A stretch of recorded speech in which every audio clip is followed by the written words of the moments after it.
Well, that one was real ugly at a real bad time.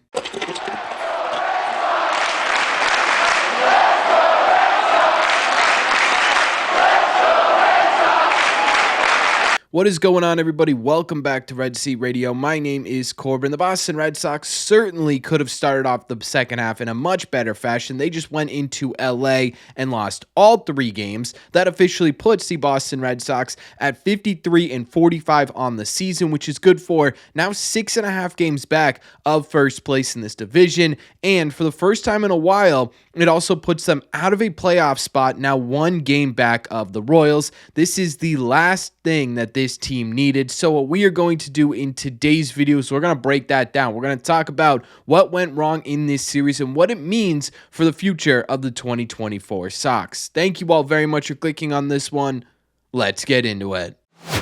I think when we're talking about what went wrong in this series, there are 3 glaring things that absolutely stood out above the rest in terms of things the Red Sox did very poorly. The first thing is scoring with runners in scoring position. They were just 5 for 39 in this series with runners in scoring position, which is just 128 average in the clutch. Absolutely not what you want to see, and it's something we've talked about a few times with this 2024 Red Sox team, but I think the biggest culprit for this series as to why the Red Sox were so bad with runners in scoring position has to do with the fact that they cannot hit lefties. They haven't been able to hit lefties all year, and they faced more lefties than they have in this entire season, basically, or at least it felt like that in this series alone. It was definitely the most lefties that they faced in one individual series this year, I believe. There were a lot of lefties from the Dodgers, and they dominated the Red Sox. Combined, lefties for the Dodgers went 15 2/3 innings against the Sox, pitched 19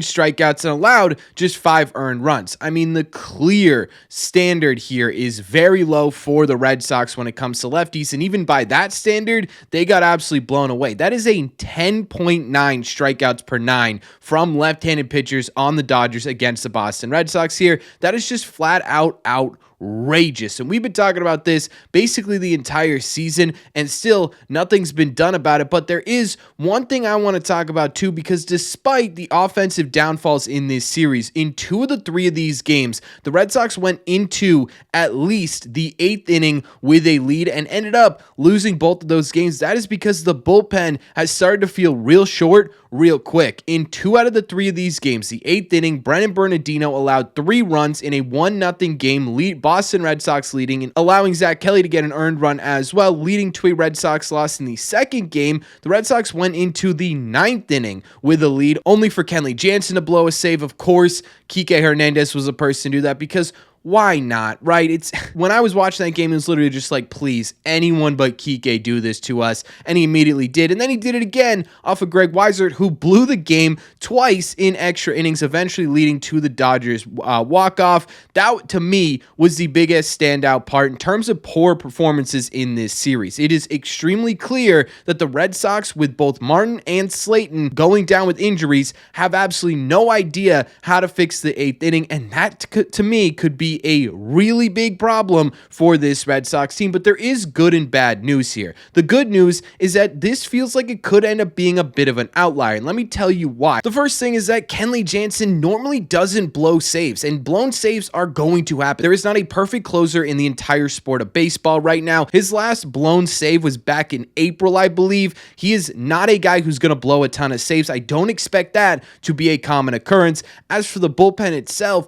Brendan Bernardino has been solid for 85-90% of this season. I have faith that he will be able to turn it back around. Zach Kelly didn't deserve that earned run. I don't expect overall the bullpen to be this bad that they've been in this entire series. Offensively, they have been much better with runners in scoring position over the last 2 months. I don't expect them to continue to struggle with runners in scoring position going forward, at least as much as they did in this series. But when we're talking about good news, the best news we can take away from this series is that it's simply 3 games. It is 3 games out of a 162 game season. I understand it came at a really bad time. It probably came at one of the worst times in the year, but the Red Sox have been swept now just twice this entire season. If you look at it overall, the Red Sox are still in a really solid position right now, and I think to me that's the biggest thing to remember when we're talking about how this could impact the 2024 season. Again, Did it come at a really bad time? Absolutely.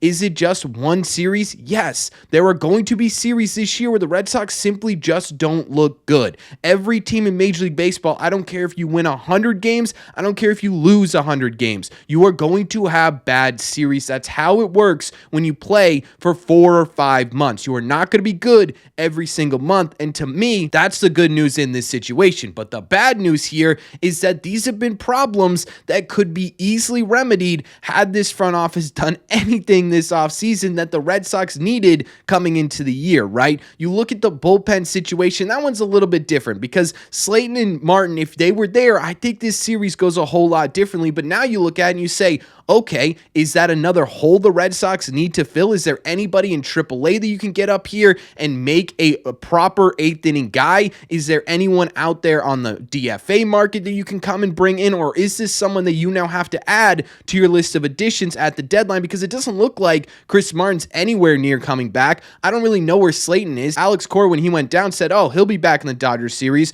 Nowhere to be found. Liam Hendricks is still a couple of weeks away. You need to get someone in here. You need to get someone now, or you need to figure out who is going to be your 8th inning setup guy, because you can't have a mishmash. It's simply not going to work. The other bad news here is that the Red Sox versus lefties, you have to figure that out. You simply cannot sit here, and even if you do say, oh, well, the solution is you need a right-handed bat. Sure, a right-handed bat would absolutely help in this situation. Someone who doesn't strike out a lot, someone who makes a lot of really solid contact against lefties would certainly go a long way, but they're not going to fix the problem. They are not going to be the solution to the Red Sox struggling against left-handed pitching, because at the end of the day, it's not that everyone in this lineup does well against lefties except for the 3 or 4 hitter, and you need to be like, whoa, if they had someone in there, this completely changes everything. Everyone on this team, it feels like, struggles against left-handed pitching. You need to figure out a way as a team to be able to hit lefties, or you're not going to be able to get where you need to go. Teams are going to figure that out, and every team in Major League Baseball either has a left-handed starter that they can pull against you that is going to torch you,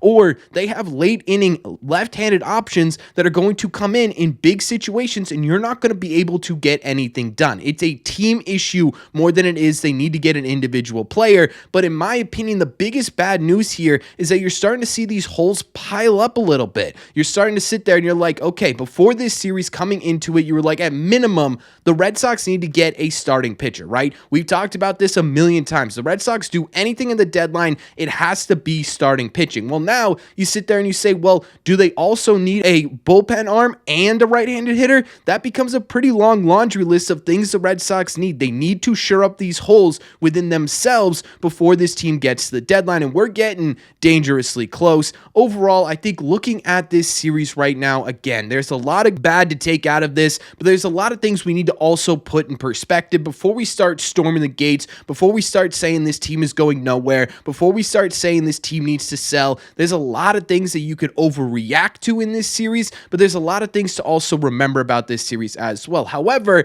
it's not all doom and gloom. There were actually some really good performances in here, so let's talk about those as well, because they deserve to be talked about. But before we do that, make sure you guys have hit that subscribe button if you haven't already. If you're new here, we talk Sox almost every single day. Also, make sure you guys have hit the like button on this video as well. It just helps these videos out a ton, and it would mean a lot to me. Thank you all very much for taking a second and doing so. Let's go over some highlights. Highlight-wise, Jarren Duran is a ball of electricity right now. He cannot be stopped. He had 2 hits in every single game. He had a double in every game. He had a home run in 2 of the 3 of these games, and he had 7 RBIs in this series. I mean, it's getting to the point now where Jarren Duran is just absolutely ridiculous. It's almost laughable how good he has been lately. I love the fact that his power stroke is coming in. Shout out to Prodigy, who talked about this in a live stream. If Jarren Duran can develop this power, all of a sudden his long-term impact on the Boston Red Sox could look a whole lot different than it is right now, even though he's playing at an incredibly high level. Seeing that power come in is really getting me excited about who Jarren Duran could be, not only this season, but for years to come. Tyler O'Neill quietly had himself a fairly decent series. His last game was not very good at all, but he had a 2-home run game in what should have been a winning game for the Boston Red Sox. He should have been the MVP of that game. He also also in the first game had 3 hits. I know Red Sox fans like to rag on Tyler O'Neill because he can get into grooves where he strikes out a whole lot, but he also gets into grooves where he can impact this game a whole lot too. It's ups and downs with Tyler O'Neill, and it evens out to a well above average baseball player. Pitching wise, I have to say, Nick Pivetta was absolutely dominant. He went 6 innings, he allowed just 2 hits, no runs, and he struck out 8 batters. That is absolutely filthy, especially against the Dodgers. We've been talking about him for a while now and how the Red Sox desperately need Pivetta to start being a rock in this rotation. This is a really, really good sign that he may be able to do that in the second half of this year. And speaking of guys that you need to step up, Brayan Bello, for what it's worth, wasn't as dominant as Nick Pivetta, but he did give you the definition of a quality start. He went 6 innings, he allowed 3 earned runs on 5 hits, and he struck out 7. Not only is that now 3 out of 4 games where Brayan Bello has 7 or more strikeouts, but that is also 3 quality starts in his last 4 as well. That is a really great sign in my opinion. I know it's not the dominance that we expect or want Brayan Bello to get to, but he continues to take steps in the right direction. Again, him and Pivetta are going to be absolutely crucial to the Red Sox second half run. Look, at the end of the day, this series sucked. It was a gut punch in the middle of what you had been building up for the entirety of the first half of the season, it felt like, right? The difference between going into the All-Star break and coming out of this series is immense. You are now out of a playoff spot. You're further back from first place than you'd want to be right now. It's just not what the Red Sox needed, but it's also not the end of the world. I know there are going to be people and I know there are going to be comments that bring down the earth on this series and say, yep, that's it. There it is. The reason the Red Sox aren't going to buy, the reason the Red Sox need to sell. But at the same time, too, you've been saying that and we've been saying that as fans this entire season. This right now is the time for the Red Sox to pick themselves up, dust themselves off, and be better. You have 7 games until the deadline to change the narrative that you created for yourself with this sweep, and they absolutely can do it. We have seen them do it this entire season, right? We've seen them do it against all odds this entire year, and I have full faith that they will be able to do that in the biggest face of adversity they've had so far this season, in the most critical part of the season so far. Did this series make me nervous? Of course it made me nervous, right? One loss, the first loss, I was like, whatever. This third loss, yeah, I'm nervous right now. I'm nervous that the odds are simply too far stacked up against this Red Sox team. I'm nervous that the injuries are finally getting to them. I'm nervous that with the inexperience on the Boston Red Sox, this starts to become a bigger thing. It's a snowball that turns into an avalanche. But at the same time, too, we've been nervous about these things this entire year, and yet they continue to prove us wrong. So the only thing I can continue to do as a fan is believe in this team, believe in these players, and hope to God this front office doesn't find an excuse to sell. But that's just my opinion. So let me know in the comment section down below, what did you think? Is the world crumbling now around the Boston Red Sox? Is this just a blip in the road? What does this mean for the Red Sox deadline? Let me know all your thoughts